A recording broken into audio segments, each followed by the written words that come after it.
If AI is plagiarism, then we are all plagiarists. Hi everyone, Leo Notenboom here for askleo.com. And yes, you'll notice that I'm sitting in a slightly different environment. I'm doing a test. This is something new, and I will explain it in a little bit more detail towards the end of the video. So there's a lot of a kerfuffle around AI these days. I want to basically try and talk about some of the issues and some of what I believe are some of the misunderstandings about what AI is and isn't. I want to start by basically comparing AI to ourselves. For example, let's say you read a book. You go to your library, you check it out, it's big, it's thick, it's got lots of information, you chew it right up, you love it. Then somebody comes along and asks you a question about what you've read. You, of course, provide an answer. That answer will be based on your understanding of the book.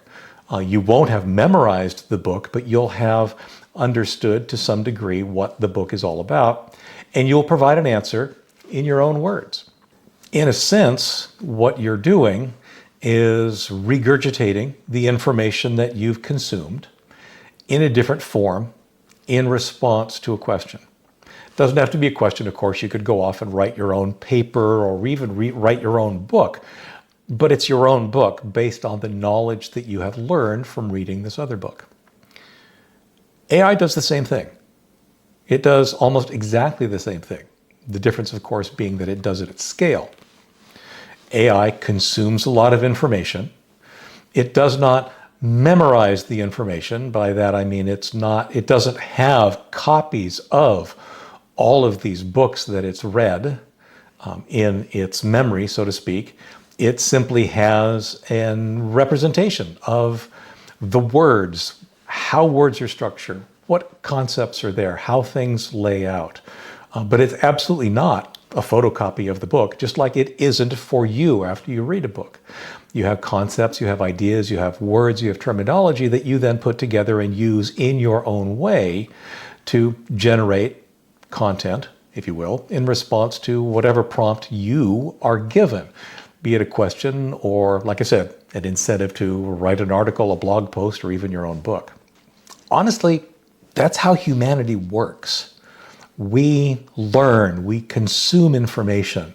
We then synthesize that information and use it in different ways to create more information, to accomplish tasks, to do whatever it is we want to do with that information. Like I said, I don't see AI as being really any different. AIs consume information, they process information, and then they produce information in response to the prompts and questions that we ask it to. That's not plagiarism. That's learning. That's how humans have learned since the dawn of time. The difference, of course, is scale. AI is doing it at a much higher rate, much more rapidly, consuming significantly more information than any single human could. In a normal case, with just humans involved in the process, the creators of content have various ways of getting compensated. Perhaps you buy a book, perhaps you subscribe to a magazine, perhaps you subscribe to something else, perhaps it's at the behest of a company you work for, or a patronage situation, whatever. There have always been incentives and compensation for creating content that others can then consume.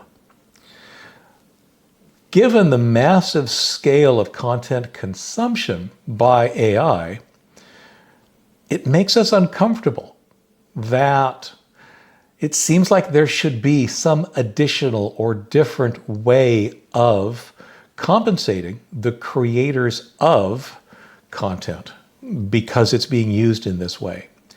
Even though it's being used the same way that it's been used since the dawn of time, the fact that it's AI and the fact that it's happening at such a large scale makes people uncomfortable. I don't really disagree. Like I said, I do think that this is really nothing new, but I do think there is an opportunity here for us to perhaps more fairly understand how content creators of all kinds should be compensated. I say for all kinds because we talk about writing, of course, because that's one of the first applications of AI and one of the most common. But in reality, this applies to art, this applies to music, this applies to video, it applies to all of the different ways that AI might be getting used. It's all similar to what humans have done in the past. The difference is scale. That seems like an opportunity for at least revisiting how content creators should be compensated. Now, one of the things that I find interesting is that a lot of content creators, mostly websites, have the option to opt out. Supposedly, the AI scrapers that quote unquote read the internet will recognize that they have been instructed to not pay attention, not read this particular website, the content on this particular website. I get not all the scrapers pay attention to that, but that's the intent. It seems odd to me, and I say that because it's equivalent to me writing a book and then saying, you can read it, but you can't. You are not allowed to read it for whatever reason, right? Whatever arbitrary reasons I might have. And yes, I keep coming back to this fact. I keep coming back to this fact, opinion, whatever you want to call it, that AI consuming information is very roughly equivalent to you and I consuming information. And that the lines we might draw seem rather arbitrary based on concerns that I don't think are necessarily accurate. Now, I want to be clear. I have concerns about AI. Plagiarism isn't one of them, because I don't see it as being any different than what humans have been doing since humans were invented themselves. My concerns are more along the lines of how we use AI, our over-reliance on it, our over-trusting it, even in these early stages, our intent, our attempt to use AI to deceive. These are all things that concern me greatly. But they, like I said, they really don't apply, or they really don't have anything to do with the concept of plagiarism. One of the approaches, the mental models that I use for AI being appropriate or not, remember, like so many things, AI is a tool. It reminds me of many years ago, someone was complaining about how they spent too much time in their day doing email. Well, they weren't really doing email. Email is just a tool to accomplish some other task. It's the other tasks that needed to be examined and potentially reprioritized or whatever. Same thing is true for AI. AI is just a tool. It can be used for good or evil. It can be used in inappropriate ways. We've seen this already. AI slop showing up in Amazon bookstores and other places where they're trying to sell books that have been created completely by AI, and the books themselves are just garbage. And yet they still are lucrative enough because people buy based on the title, for example, not necessarily on the actual content. They don't find out that they got duped with this garbage until too much later. The classic case, especially when ChatGPT, for example, first came out, is that we were very concerned that students would be using AI to do the work for them. Remember that writing an essay or creating a document of some sort is intended as a way to confirm or to prove that you have actually learned something, that you know something that you can then turn around and put into words. Using AI to do that really only proves that the AI has learned something, and it doesn't do anything for you, and most importantly, it doesn't encourage you to actually learn what you were supposed to have learned in the first place. And of course, of late, we're also seeing things like non-consensual images of various sorts. I won't run the range, but you can imagine that the classic case of using AI to In the past, we were able to put someone's head on somebody else's body. Now with AI, we're able to do that, A, much more easily, and B, make it a video so that you can see people doing things that they actually never did. And never would have agreed to be shown doing. Those are the kinds of things that absolutely do concern me about AI. It's not the tool, though, it's how the AI is being used. AI can be used for good. I use it myself. I use it for assistance in getting ideas, summarizing documents. I do it for creating images. And honestly, that's one of the places where there's so much room for what I would call valid disagreement. For example, I use usually DALL-E to create an article image, an image to represent one of my 7 takeaways newsletters. I think it gives it a little bit more personality, gives it something more visually striking. It's something that shows well on social media when those issues are shared there. Not everybody agrees. Not everybody likes the fact that I'm using AI for that. They don't like the fact that it looks like AI. They don't think that it adds any value. I understand. I disagree, but I understand. And that's the kind of stuff that I think is honestly applies to pretty much all art and content and whatever. Some people like it, some people don't.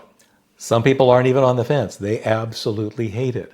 But again, it's the same thing as has always been the case, whether it be AI generated or not. Ultimately, I think we have a long way to go here. And I think one of the things we really need to remember is that as humans, we tend to fear first what we don't understand. And yeah, who understands AI? There's a lot of opportunity for fear. But don't let the fear get in the way of actually understanding and seeing some of those opportunities and potentially making use of the technology, or at least not making prejudicial judgments based on somebody else's appropriate use of the technology. Remember, every new technology has been here. I'm sure we could go back to the wheel, but the things that come to mind for me are the printing press, television, radio, automobiles. All of these things had individuals who were seriously concerned that they each represented the fall of humanity, that they were going to lead to horrible events, horrible things happening. We already have ways to destroy humanity. We don't need AI to do that. That AI might, it could. It's not what I'm concerned about. What I'm concerned about are how people will end up using this new tool in ways that they certainly could have used other tools in the past. AI is just letting them do it more efficiently. Anyway, let me know what you think. I'm interested in your perspectives on AI use, and where you think it's appropriate, where it's inappropriate, where you think you're headed. As always, leave the comments down below. And while I can't respond to every comment, I just get too many, I definitely appreciate your ideas, and I definitely will respond to at least a few as I have the opportunity throughout the day. Now, let's talk about this test. What I've been looking for is a way to basically have a less formal way to talk with you. I realize that this isn't necessarily a discussion in the sense that I don't have somebody, I'm talking at a camera, you are a camera, but obviously the discussion happens in comments and so forth. But I wanted something less formal than the traditional Ask Leo videos. Right now, I'm mostly talking off the top of my head. I do have notes. You may have seen me looking at them from time to time here on my iPad, because I don't want to be completely unprepared. And to be honest, if I just start talking about something, when I'm done, I will, I will then remember all the things that I wanted to include. So there's that much at least. The intent here is that there be light editing. I've found that I need to stop for a moment and gather my thoughts occasionally or review my notes, and that kind of stuff will get edited out. But things like, I don't know, maybe you heard the dog barking in the background or something. Yeah, that's what this is. This is an informal, me just sitting down in front of the camera and talking at you for a variety of reasons. I mean, ultimately, it's a different vibe, right? It's a different vibe. It's just me being a little bit less formal. I may end up publishing this in podcast format. Now, I realize this is a video, and I will be publishing it, of course, on YouTube. Two things about that. One, as it turns out, YouTube is now the biggest single place people go to for podcasts. So I believe all I really need to do is mark this as a podcast, and it'll show up as being available as such. We'll see how that goes. Like I said, it's an experiment. The other is that I have long held that it is extremely dangerous to publish on somebody else's platform. Don't get me wrong, YouTube's wonderful, and I'm very grateful for the opportunities that I've been given here. But what I'm also going to do, and I've already been doing this with all of my normal Ask Leo videos, is that I also have a copy of it on a different platform. When you look at this video on YouTube, great. There will probably be a page on askleo.com where this video also exists, potentially with a transcript. Haven't decided that yet. But also, if you are signed in to an Ask Leo account, you will get the video from a different source. That's actually from one of my own domains. It'll just be directly embedded. Bottom line is that there won't be YouTube interference. There won't be YouTube ads. Whereas if you are not logged in, then it's just an embed of the YouTube video. Anyway, I'm playing with that as well. That's what I've been doing, the whole YouTube, not YouTube thing for quite some time with my regular videos. But I'm expecting to kind of sort of do the same thing with this as well. Once again, I'm kind of curious as to how this strikes you. I'm tempted to give it a name. I don't know what that name should be. I don't know if it's important because I'm still publishing it through the normal Ask Leo YouTube channel. But if you've got thoughts on that, heck, if you've got thoughts on the format, if you've got thoughts on the name, if you've got thoughts on any of this kind of stuff, once again, leave it down below in the comments. And absolutely, I read them all, even though I may not have the opportunity to respond to absolutely every one of them. So thank you for sticking it out this long, for participating in this little experiment, and we'll see how it goes. My intent, by the way, is to hopefully do one of these a week, thereabouts, usually over the weekend. It's currently Saturday, and I've got an opportunity to do this. So anyway, thanks for watching, and we'll see you again soon. Take care. Bye-bye.